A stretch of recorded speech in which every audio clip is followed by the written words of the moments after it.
এবার যে খবরের দিকে নজর রাখবো, সন্দেশখালী কাণ্ডের 4 দিন পার হয়ে গিয়েছে, এখনো পর্যন্ত মূল অভিযুক্ত শেখ শাহজাহান তার কোনো রকম কোনো খোঁজ পাওয়া যায়নি। রাজ্যের ডিজির নির্দেশের পরে আজ সকাল থেকেই বসিরহাট জেলা পুলিশের তরফে যথেষ্টই তৎপরতা নেওয়া হয়েছে।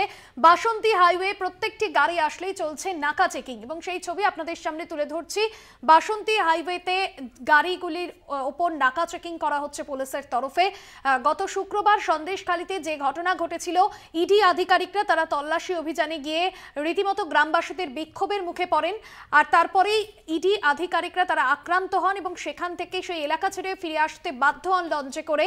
ওই ঘটনার 4 দিন পার হয়ে গিয়েছে, এখনো পর্যন্ত মূল অভিযুক্ত শেখ শাহজাহান কোথায় রয়েছেন?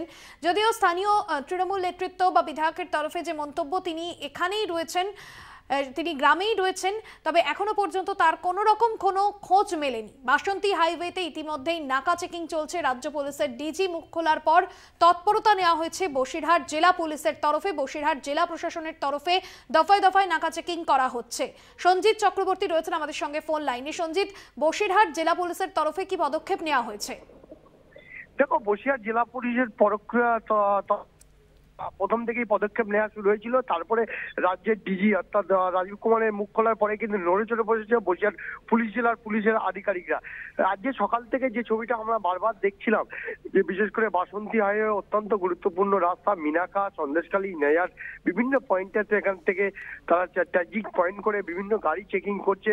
আর এই সন্দেশখালী ইডি আক্রান্তর ঘটনার পর থেকেই কিন্তু নড়ে চড়ে বসেছে প্রশাসন এবং এমার্জেন্সি যেসব গাড়ি আসছে সেই গাড়ির সামনে প্রত্যেক টোকেন দিয়ে বলে লেখা রয়েছে এবং সেই গাড়িগুলোকে, যেসব গাড়ি বাইরের থেকে আসছে এমার্জেন্সি ডিউটি নিয়ে, তাদেরকেও কিন্তু সেই গাড়ির সামনে চিহ্নিত করে আসতে হচ্ছে। অর্থাৎ সব মিলিয়ে গোটা পরিস্থিতি বসে প্রশাসন যে নড়ে চড়ে বসেছে তা বলা বাহুল্য। ইতিমধ্যে তুমি জানো যে সন্দেশখালী কাণ্ডে এখন প্রায় 4 দিন কেটে গিয়েছে। তার উপরে যা এখনো শেখ শাহজাহানের সামনে তিনি আসেননি, তার অনুগামীরা এবং তার স্থানীয় নেতৃত্ব তারা দাবি করছেন তিনি স্থানীয়ভাবে লোকালেই আছেন। পাশাপাশি সব মিলিয়ে গোটা পরিস্থিতির উপর পুলিশ যেমন নজর রেখেছে, অন্যদিকে ইডির তরফ থেকে তুমি জানো ইতিমধ্যে ইডি এবং একটি প্রতিনিধি দল আসার কথা আছে এবং সম্ভাবনা, কিন্তু এখন কখন আসবে, আজ আদৌ আসবে কিনা সেটা কিন্তু এখন সময় বলবে। সব মিলে গোটা পরিস্থিতির উপর প্রশাসন কিন্তু যথেষ্ট কড়া পদক্ষেপ নিয়েছে। ভাস্বতী, ধন্যবাদ সঞ্জিত। রাজ্য পুলিশের ডিজি মুখ খোলার পর তৎপরতা বসিরহাট জেলা পুলিশের তরফে নাকা চেকিং।